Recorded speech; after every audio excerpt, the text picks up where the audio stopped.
vamos ouvir a palavra. Hoje, o evangelista Richard tem essa missão de pregar para nós a palavra do Senhor. Receba o servo de Deus com uma linda salva de palmas nessa noite.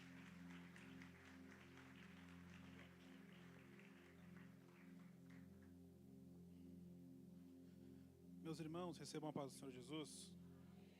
Graças a Deus. Atos dos Apóstolos.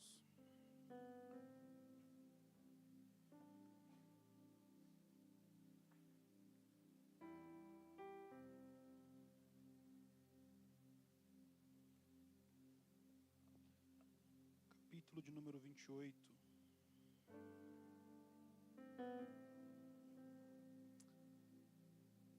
Atos dos Apóstolos, capítulo de número 28, verso de número 5.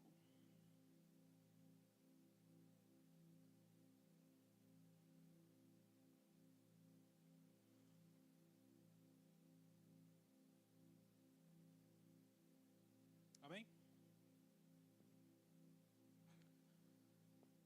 Mas, sacudindo ele a víbora no fogo, não sofreu mal nenhum. Mas, sacudindo ele a víbora no fogo, não sofreu mal nenhum. Feche os teus olhos. Pai, te damos graça nessa noite mais uma vez. Obrigado por tudo aquilo que o Senhor tem feito, tudo aquilo que o Senhor está fazendo e por tudo aquilo que o Senhor ainda há de fazer entre nós. Senhor Jesus, só o Senhor sabe como cada um dos seus filhos chegou até aqui nesta noite. O Senhor sabe como cada um passou por estas portas. O Senhor sabe a indagação do coração dos teus filhos. Meu pedido essa noite, Jesus, é que mais uma vez o Senhor fale conosco através da sua palavra nessa hora. Se hoje for a noite onde o Senhor quiser responder todas as nossas dúvidas, estamos prontos para isso. Mas se não for, não permita que nós saiamos daqui sem ouvir o Senhor falar conosco.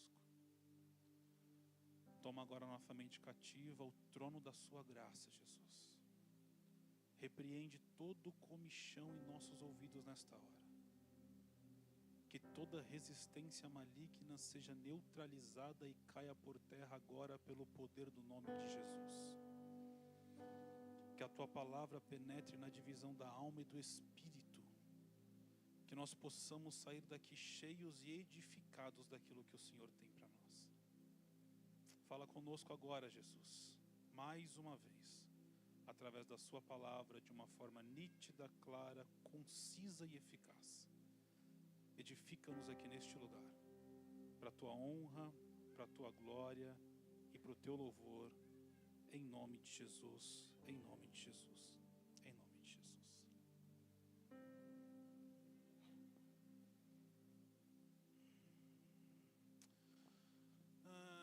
Jó capítulo 38, verso 1, diz que Deus respondeu a Jó desde uma tempestade. Eu penso que existem algumas tempestades que Deus se utiliza delas para nos levar a ambientes necessários. Repito, eu penso que existem algumas tempestades que Deus se utiliza delas para nos levar a alguns ambientes necessários. Sendo assim, é importante entender que nem todo vento que sopra contrário é para te parar. Tem vento que sopra contrário para te levar para onde Deus quer. Ouvi dois, meu Deus, a gente vai pegar junto daqui a pouco. Entenda isso. Paulo tem uma palavra de Deus. A palavra de Deus para Paulo é essa aqui, ó. Paulo, é importante que você vá para Roma, se apresente a César e pregue para esse povo. Então perceba que existe uma palavra que o próprio Deus liberou. Quem liberou? Quem liberou? Sobre a vida de Paulo. Sobre quem? Vamos lá. Então Paulo está carregando consigo uma palavra. Você vai até Roma pregar para César. Atos capítulo 27, Paulo vai iniciar uma viagem. Viagem essa dentro de um barco de prisioneiros, aproximadamente 257 tripulantes. Em determinado momento, Paulo vai olhar para o centurião que protege os guardas, ou cuida dos guardas, e vai dizer: olha, eu acho que essa viagem não deveria ser feita. Na verdade, estou analisando e percebo que essa viagem não será mal somente para o barco, somente para as cargas, mas também para as nossas vidas. O texto diz que o centurião preferiu dar ouvido ao mestre do navio e ao capitão. E eles seguem. Só que Paulo, quando entrou nesse barco, ele já carregava consigo uma palavra. E a palavra que ele carrega não é dele, não é de homens, é uma palavra de Deus. Você consegue entender que o fato de eu ter uma palavra de Deus sobre a minha vida não me ortoga a ter a aprovação de quem me rodeia? Não é porque Deus liberou uma palavra sobre a vida de alguém que esse alguém vai ter apoio sempre daqueles que rodeiam. Até porque, cá entre nós, o único que tem obrigação de acreditar na palavra que foi liberada é aquele que ouviu a palavra liberada. Dá para você entender que você não deve esperar que ninguém concorde com você, apoie você, motive você, porque a única coisa que você precisa entender é que você tem que manter a palavra que foi liberada viva dentro de você. Se Noé esperasse a sociedade apoiar, ele não construía a arca.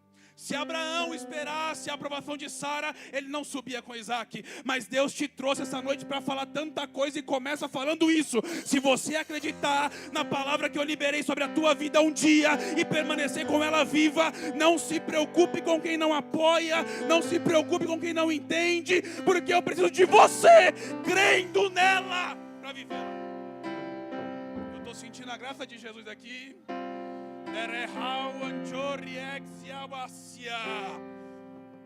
Tem uma palavra sobre Paulo. Mas o capitão diz: não vou, centurião, não vou te ouvir não. Eles navegam. E está escrito que de repente, no meio da tempestade, ou melhor, no meio do mar, sopra um vento contrário. O nome desse vento é Euroaquilão. E esse vento, na sua tradução, é vento nordeste ou vento noroeste. E esse vento que sopra é tão forte que eles não conseguem modificar a posição do barco. O vento que sopra contrário faz com que no meio do mar se forme um redemoinho. Esse vento é tão forte e tão de repente que o texto diz que eles não conseguiram posicionar o barco da forma correta. Porque tem vento que quando sopra não dá sinal que está chegando. Tem vento que quando sopra, no de repente, você está aqui, quando olha, soprou. E o barco está apanhando. E a gente está lá dentro. E o mar está revolto. E a gente está lá dentro. E o vento está soprando, sem dar sinal, sem avisar. E eu estou falando com alguém aqui que entrou por essas portas. Sei que está com sono, está frio, você nem queria estar aqui, ainda mais ouvindo eu. Mas já que chegou, Deus te sentou aqui para dizer: o vento que está soprando é somente uma ferramenta na minha mão para eu te levar para onde eu quero. Ai, Antioria, Jesus amado. Sopra. Aí está escrito que eles perderam o controle do navio. Verso 27, capítulo 27, verso 15. O vento é tão forte que de tanto barco tomar pancada do vento e eles não conseguirem posicionar, está escrito, e percebemos que não seria possível remar contra o vento. Abrimos mão de tudo e deixamos levar à toa. Olha o que o texto está dizendo. O vento foi tão forte que a gente decidiu que não dá para lutar mais. É melhor se deixar ser carregado por ele.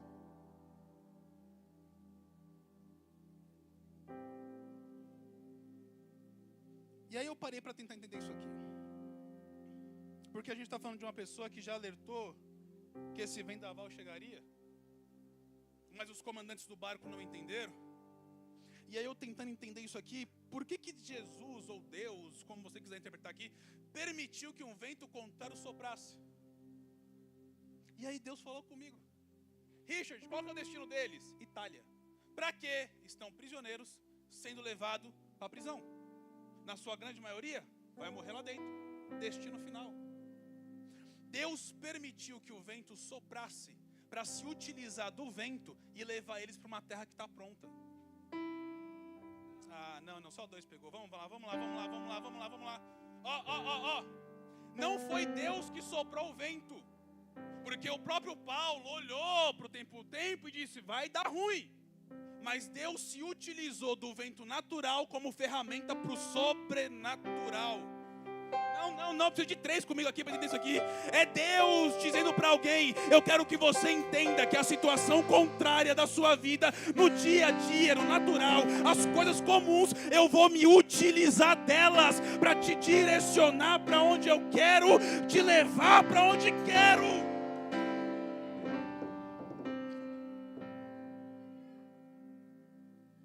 É natural, não foi Deus que soprou. Aconteceu. Aí está escrito que eles abriram a mão e perderam o controle. Se deixou ser levado. Dá para você entender o que está acontecendo nessa embarcação? Não estou falando para você que são pessoas inexperientes no meio do mar. Não são pessoas que não sabiam para onde ir ou o que fazer em situações dessas. São pessoas que sabem o que estão fazendo. O problema é que quando Deus quer mostrar que a nossa maior capacidade é capaz de interferir na direção dele, ele rompe toda a capacidade que a gente tem, só para que a gente entenda, você ainda vai para onde eu quero, você vai como eu quero, e eu te levo do jeito que quero.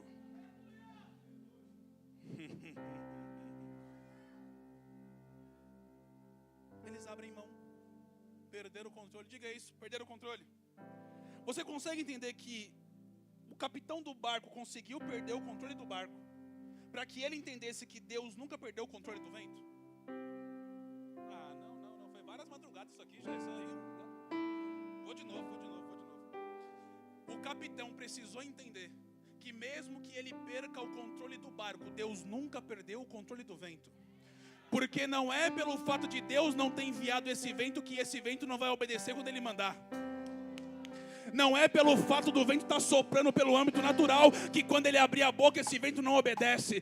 Na verdade, tudo isso está acontecendo porque tem uma terra preparada para esse povo pisar. E Deus precisou romper o caminho para a Itália, para levar esse povo para outro lado, para pisar em uma terra chamada Malta. É como se Deus sentou alguém aqui para dizer, fui eu que parei o projeto, fui eu que interrompi o trabalho, fui eu que embarguei a obra, fui eu que atrapalhei os planos, porque se eu deixo você ir, eu te perco, e para não te perder, eu parei você, eu estou mudando.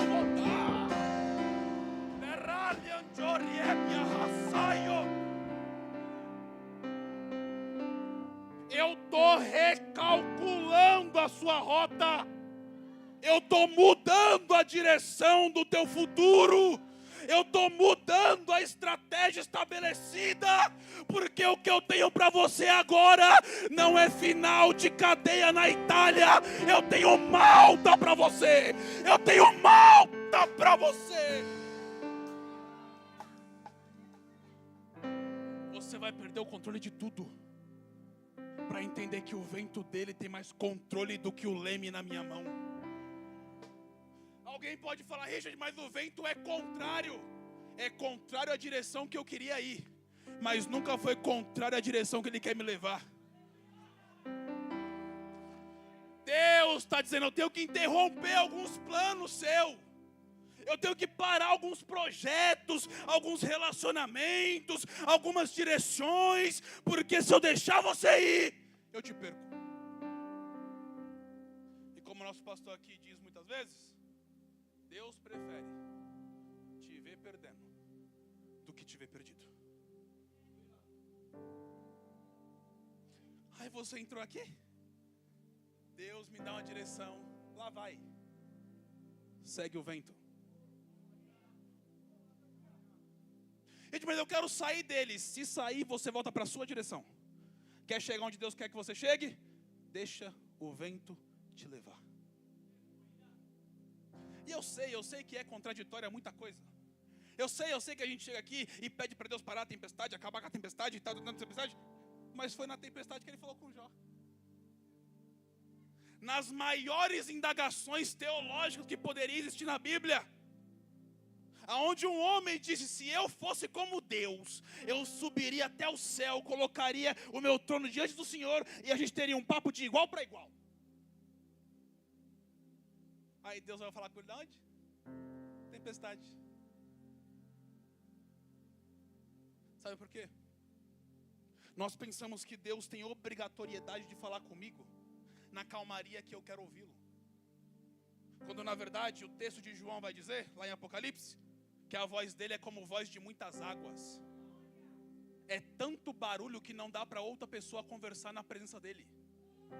Porque quando eu paro para ouvir a voz dele, todas as vozes que me cercam são silenciadas. Deus está respondendo a oração de alguém agora. Sabe por que você não entendeu a direção que eu tenho para você ainda? Porque você não deixou de ouvir as vozes que te cercam. Eu te sentei aqui para dizer: eu não vou te arrancar da tempestade agora. Eu estou mudando a direção da tua rota. Eu estou te levando para outro caminho. Eu quero falar com você no meio disso.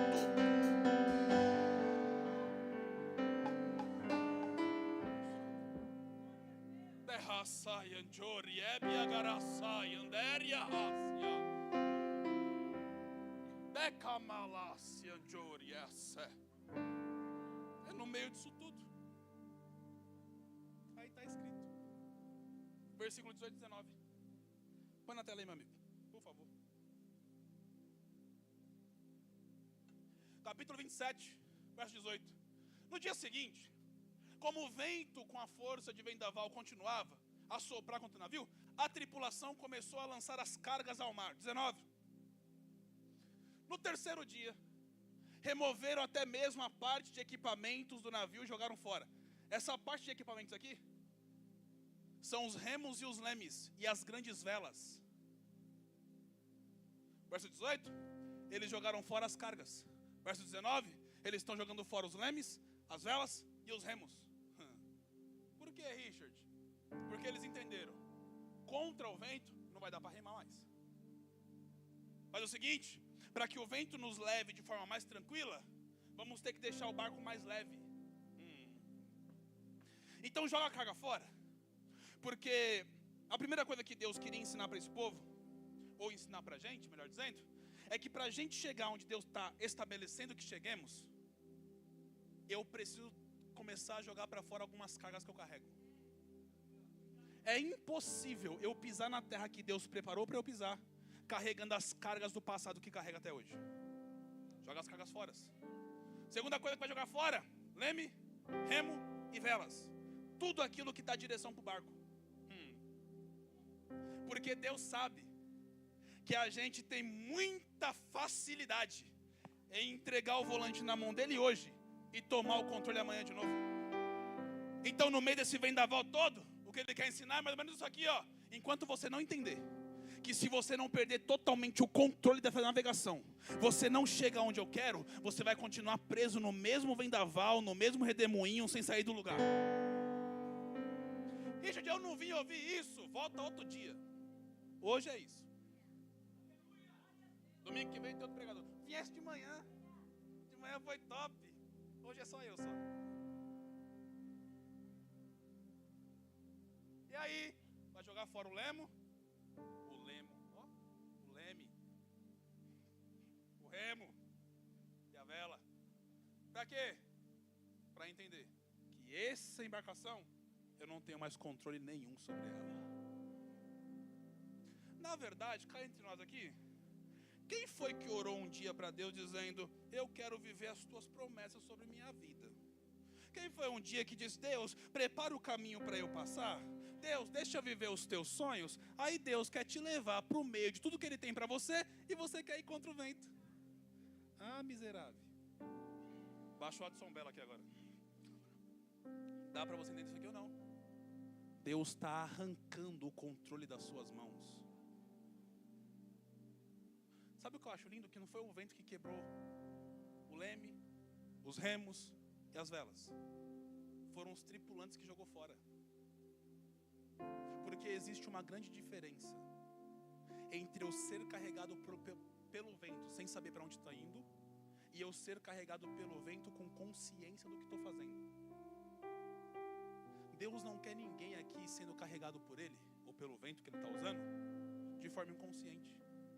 Por isso que no primeiro dia da campanha, desse propósito, a direção dele é essa. Arranca tudo e deixa eu te levar onde eu quero. Abre mão, mas não põe a mão de novo, não. Já que você deixou o volante nas minhas mãos, não senta no banco do carona, não. Vai lá pro porta-mala. Amarra suas mãos em algum lugar.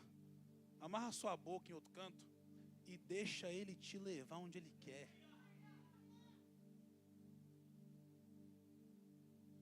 Aí, está escrito. Capítulo 27, versículo de número 20. Eu vou ler para você não achar que eu estou inventando história. Aí. E a tempestade terrível prosseguiu por muitos dias, escondendo o sol e as estrelas, que é a navegação deles, até que perdemos toda a esperança. Próximo, filho. Fazia tempo que ninguém comia. Por fim, Paulo reuniu a tripulação e disse: senhores, deveriam ter me dado ouvidos no princípio, e não teríamos deixado bons portos. Teríamos evitado todo este prejuízo e essas percas. Eu gosto da minha versão, que diz que antes de Paulo começar a falar, ele se colocou de pé. O vento não parou de soprar, a tempestade não se acalmou, o barco não está inteiro, está sem controle, o povo está sem direção, sem esperança do dia de amanhã, e no meio de tudo isso, alguém se levanta. Só 2 deu glória ali, vou de novo. No meio de toda a turbulência da sua vida, o posicionamento que você precisa tomar não é ficar prostrado, não é ficar escondido, não é ficar chorando, é se posicionar de pé. Se levantar, ficar em pé. Aí eu acho lindo, o texto segue. Eu vou correr aqui por causa do tempo. Verso 26 ou 25. Olha isso. Portanto, senhores, tem de bom ânimo, porque creio em Deus. Isso é Paulo falando, tá? Isso é Paulo falando, tá? Creio em Deus, que há de acontecer assim como me foi dito. Ah, isso aqui me quebrou. Porque tudo começou com ele entrando no barco debaixo de uma palavra. E a palavra é: você vai chegar em Roma. Paulo sabe que não importa o vento que se levante, ele vai chegar onde Deus falou que tem que chegar. Paulo de pé não vai desencorajar o desanimado. Paulo de pé vai dizer: tem de bom ânimo. Porque a tempestade não foi capaz de arrancar a palavra que eu carrego no meu coração. Essa noite você sentou aqui para ouvir tanta coisa, inclusive isso. Deus deixou que toda a tempestade acontecesse em sua vida, para que olhando para o seu coração, agora Ele consiga identificar se a palavra que Ele liberou sobre a tua vida um dia permanece viva, ou se você deixou ela morrer aí dentro. Se Ele disse que faria, não teve nenhuma vez que Ele não fez. Se Ele disse que aconteceria, não teve nenhuma vez que não aconteceu. Você acha que na sua vez Ele vai deixar de fazer, deixar de acontecer? É muita pouca fé nisso. Ele fez com todo mundo e comigo não. Em nome de Jesus Cristo. Agora o verso 26 me comove. É contudo necessário darmos em uma ilha. Tudo isso acontece para que eles passem por uma grande transformação interna. Porque tudo que eles jogam para fora é como se estivesse mexendo na estrutura do barco deles. Porque uma coisa que eu tenho que entender em Deus é que Deus não está preparando algo novo para mim. Deus não está preparando uma terra nova para mim. Deus não está preparando uma bênção para mim. Na verdade, já está pronto. Deus está preparando a gente para chegar naquilo que Ele prometeu para a gente. E qual que é o problema disso? O problema é que quando Deus para nos preparar, Ele precisa desfazer quem a gente é. Lembra lá da ilustração que a gente sempre usou de Jeremias 18? Olaria, barro, roda, mão, vaso. O vaso se quebrou e ele refez outro. Porque toda vez que existia uma mínima possibilidade de eu não estar pronto para receber o que ele tem para me dar, eu vou me estragar e ele vai me refazer. Para com essa ideia de que Deus está te esmagando. Deus está te refazendo, cara. E agora eu vou bem calminho que o meu tempo já está quase indo embora. Essa ideia de que, eu estou sendo espremido por Deus. Você tem que entender os contextos da vida cristã. Parece que você nunca sai do Monte da Oliveira. É espremido desde o dia que chegou na igreja. Haja azeite aí dentro, hein, vazio. Existem fases na sua vida que ele realmente te espreme, mas existem fases que ele está te refazendo. E a diferença? Lógico que há. Porque quando ele espreme a oliveira, a casca não é reutilizada com azeite. Todo aquele que espreme a oliva, ou a oliveira, ou a azeitona, a intenção é a utilização do azeite e não da azeitona prensada. Quando Deus nos espreme, Ele quer usar o que está dentro de nós. Quando Deus nos refaz, Ele quer que nós usemos aquilo que Ele vai colocar dentro de nós. Por isso que Paulo diz que existia um lugar onde as joias preciosas estavam dentro de vasos de barro. Dá para você entender que Deus precisa melhorar, transformar, modificar a sua estrutura para colocar as joias preciosas que Ele tem para você? Então existe uma terra que eles precisavam ir, necessário. Quando eles chegam lá, capítulo 28, verso 1 diz assim, e havendo escapado, ou então souberam que a ilha se chamava Malta. Em outra versão, Melita ou Malita. É uma expressão cananita, essa palavra, que significa refúgio. Quando você pega o capítulo 27, lá no verso de número 22, mais ou menos, a seguir, você vai perceber que o texto ele vai ficar preso em um monte de areia, e de tantas águas e os ventos baterem, chega um determinado momento que o barco quebra. Aí lembra que Paulo disse, fique tranquilo que ninguém vai morrer? Olha o que Paulo está dizendo. Deus não está preocupado com o barco que está levando a gente.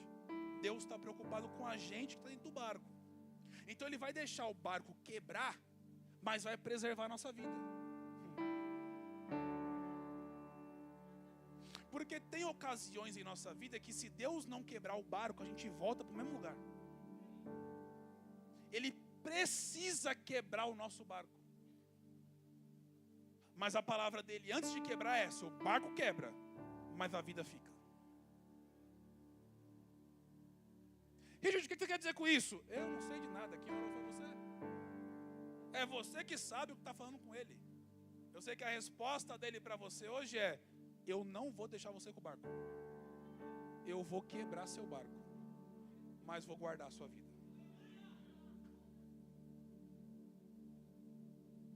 Se eu não quebrar seu barco, você não pisa na terra que eu tenho para você. Que terra? Malta. Refúgio. Ei, o barco que eles entraram é um barco de prisioneiro levando para a prisão. Mas que insistência é essa com um raio de um barco que só vai me levar para um lugar que eu fico preso? Larga esse barco aí, meu amigo. Deixa quebrar. Deixa quebrar. Porque o barco que você está tentando deixar inteiro é o mesmo barco que está te aprisionando. Você está tentando sustentar algo que já era para você ter aberto mão faz tempo. Você está insistindo em manter algo ativo que já era para você ter largado faz tempo. Está preso. Não, mas é porque, ai de infância, ai. Tá aí, preso. Ah não, mas é um relacionamento que foi tão bom, foi. Não casou? Manda embora. Richard, casei. Agora tu vai ter que orar para sustentar isso aí. Que aí é outro processo. Aí você vai falar com meus pastores, não é comigo não. Olha pra cá, vou encerrar agora. Olha pra cá. Deus não está nem um pouco preocupado em manter o seu barco inteiro. Na verdade, é justamente pelo barco quebrado que muitos dos tripulantes chegam na praia. Porque o texto vai dizer que muitos deles não sabiam nadar. O centurião grita, quem sabe nadar, pula nas águas e vai para a praia. E quem não sabe, se agarra nos pedaços de barco quebrado e deixa a água te levar. Se esse barco ficar inteiro, tu vai morrer afogado. Eu acho lindo Deus, porque Deus tem um direcionamento para cada igreja que a gente vai. Eu preguei essa mesma mensagem quarta-feira passada em Guarulhos. Se você entrar no YouTube, tem nada a ver. Nada a ver. Mas eu entendo algo em Deus. Se Ele não te arrancar do que você está vivendo agora, você não vai chegar onde Ele tem para você. Refúgio. Refúgio. Chegou lá, está escrito, e havendo escapado, ninguém morre, todo mundo chega. O texto diz, e aqui eu encerro, tenho 8 minutos, 18 minutos. Paulo está sentado e quando o texto vai dizer, quando eles chegam na praia, molhados da chuva, não acabou a tempestade, tá? O vento continua soprando, as águas continuam à revolta, eles chegam encharcados na praia, e o texto diz que os bárbaros acolheram com muita humanidade. Só para nível de conhecimento, os bárbaros aqui não são pessoas truculentas. Bárbaro aqui é todo aquele que não fala língua grega, ok? Então são os nativos da região. Os nativos acolheram eles com muita humanidade, e o texto diz que eles prepararam uma fogueira para aquecê-los. Você percebe que o lugar que Deus está te levando, tem pessoas que vai te receber bem, e vai aquecer você do frio que está sentindo? Onde eu estava? Num barco cheio de presa. E agora? Num lugar de pessoas que me acolhem com humanidade e me aquecem do frio. Aí está escrito. Segura o relógio, Jesus. Está escrito. Está escrito. Que Paulo, vendo que o fogo vai se apagar por causa da chuva, Paulo decide reunir alguns gravetos. Diga isso, Paulo vai pegar alguns gravetos. Quando ele sai para pegar o graveto, ele começa a juntar e ele faz um fecho. E esse fecho que ele faz, o texto diz que no meio dele vem uma víbora. O frio que eles estão enfrentando agora é mais ou menos no mês de outubro, e devido à chuva pode chegar até 12 graus. Todos eles molhados, a sensação térmica em área aberta com vento soprando é muito menor. A minha indagação para esse texto foi justamente tentar entender como que Paulo não percebeu a diferença ao toque da víbora e ao toque do graveto. E aí Deus falou comigo, Richard, ele não percebeu por causa do frio. Sabe o dia que estava bem frio que a gente enfrentou esses dias aí? 8 graus, 6 graus, e você foi lavar a louça? Quando você lavou, né? Que Deus viu também que você não lavou uns dias. Quando você molhou as suas mãos, lembra que a ponta dos dedos ficou endurecida, dolorida, e você foi tocar em alguns lugares e a sensibilidade já não era mais a mesma? Porque a frieza tem poder de arrancar a sensibilidade que a gente carrega. Quando Paulo vai pegar o graveto e Paulo vai pegar a serpente, ele não percebe, porque a sensibilidade do seu toque já não é mais o mesmo. Está muito frio. E a frieza tem a capacidade de camuflar serpente no meio de graveto. É por isso que toda a igreja precisa ter uma tocha acesa. Porque o fogo revela quem é víbora e quem é graveto. O problema é que se a gente não entender que essa frieza está fazendo com que eu carregue nos braços víboras, pensando que são gravetos, eu estou colocando a minha vida e as de quem está em volta do fogo em risco. Jesus me guarda. Entenda isso aqui. Pela frieza que se instala no ambiente, eu sou capaz de carregar víbora na mão, achando que é graveto. Mas Paulo só vai carregar uma víbora na mão porque ele está disposto a manter um fogo aceso. Todo aquele que está disposto a manter o fogo aceso corre o risco de carregar víbora nas mãos. O que a víbora não sabe é que eu não carrego ela para minha casa, eu carrego ela para dentro do fogo. Ai, Jesus amado! E se a gente não tomar cuidado, a frieza faz com que fique infiltrada entre os gravetos as víboras. Deixa eu te falar uma coisa. Víbora não faz fogo ficar aceso. Víbora, em contato com fogo, se afasta.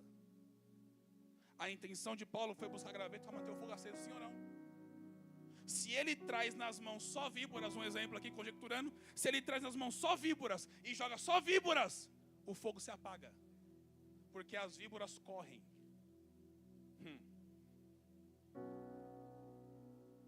Dá para você entender que no meio de todo um ambiente gelado, Deus só precisou levantar um para revelar a víbora? A minha esperança para a nossa geração é que Deus ainda tem os seus Paulos escondidos, que quando percebe que o fogo está apagando, Ele vai atrás de graveto para manter o fogo aceso. Me permita aqui abrir um parênteses, já abro fechando ele. Se esse texto fosse para tratar de assunto ministerial, se esse texto fosse para tratar de assunto ministerial, Paulo me ensina algo fenomenal. Pergunte o quê? Paulo me ensina que as grandes fogueiras se mantêm acesas por causa dos pequenos gravetos.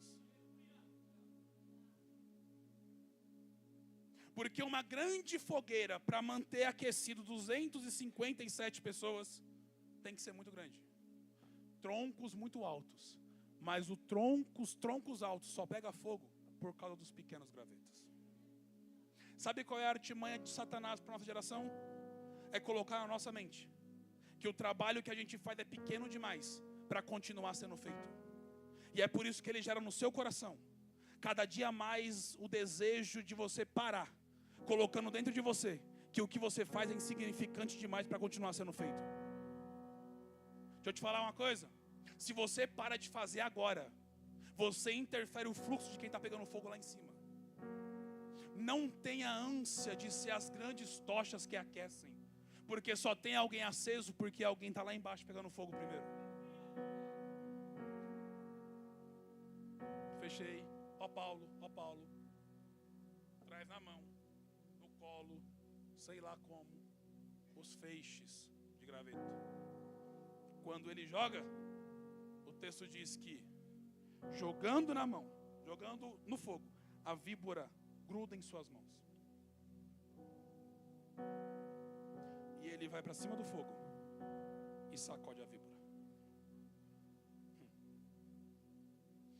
Deus não precisa te livrar das dores da mordida da serpente. Vale dizer, vou até retificar minha fala, vale dizer que Deus não vai impedir você de sentir as dores de uma mordida. Mas antes que o veneno se instale, Ele já colocou em você o antídoto.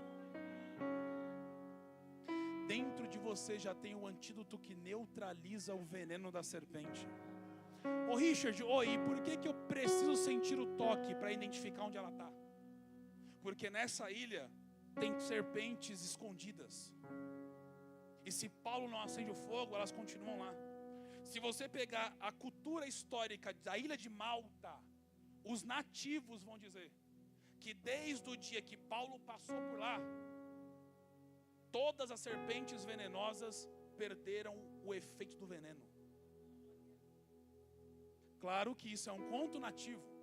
Hoje em dia, lá na região de Malta, não existe nenhum tipo de serpente venenosa. Richard, oi. Por que eu preciso chegar na ilha de Malta? Porque a ilha de Malta precisa ser limpa de serpentes. E é você que vai arrancar elas. Ele sacode, a serpente morre. Aí está escrito que eles esperaram ele encher e morrer. Não morreu. Acharam que era um Deus. E ele disse, não sou. De repente, ele começa a ser convidado pelo príncipe da ilha. E eu encerro agora de verdade. E ele diz que o pai dele está enfermo, com febre e disenteria. Paulo estende a mão ferida sobre o ferido, ou sobre o enfermo, e o enfermo é curado. Porque todo aquele que tenta manter o fogo aceso, sempre corre o risco de colocar a sua arma de trabalho em invalidez. A mão que foi ferida vai curar um enfermo. Aí está escrito que trouxeram para Paulo muitos enfermos, e eles começaram a cuidar deles. E eu fecho aqui agora, você coloca de pé para fingir que está acabando. É dele, é dele, é dele.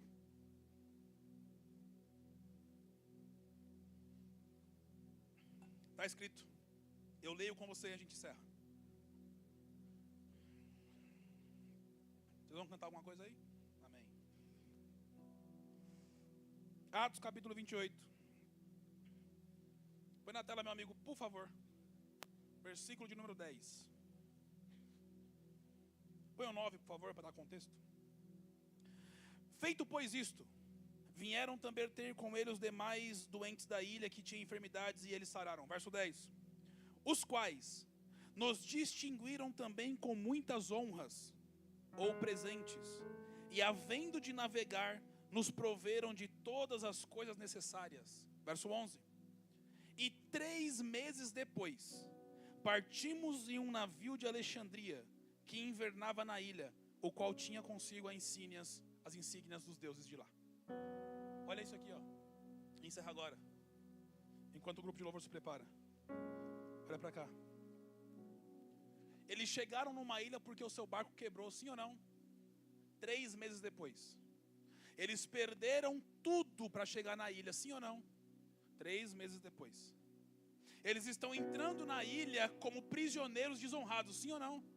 3 meses depois, está escrito que eles vão sair da ilha honrados, cheios de presentes, com provisão para tudo o que precisa, em um barco novo. Sabe qual é o nosso problema? Nós esperamos que Deus revele para a gente aquilo que está preparado antes de pisarmos aonde Ele quer. Mas essa noite, Ele está dizendo para vocês, a direção de hoje é diferente de muitas de um dia. A direção que eu tenho para vocês hoje é: confie naquilo que eu estou fazendo. Porque daqui 3 meses, vocês me conhecem e sabem que eu não brinco com altar. E eu não liberei essa palavra da última vez que eu fui pregar, porque eu sinto a graça do Espírito para liberar nessa casa. Eu planto uma palavra profética sobre esse altar e eu sou dessa casa, você pode me procurar. Daqui 3 meses você receberá um translado de Deus que vai te levar para outro estágio da sua vida. Em 3 meses, honrarias que estavam presas no mundo espiritual chegarão até sua casa. Em 3 meses, provisões que precisam chegarão até sua casa. Em 3 meses, a embarcação estará pronta para te levar para o outro lado desse mar. Então, esta noite, no primeiro domingo da direção, Deus está te convidando a confiar.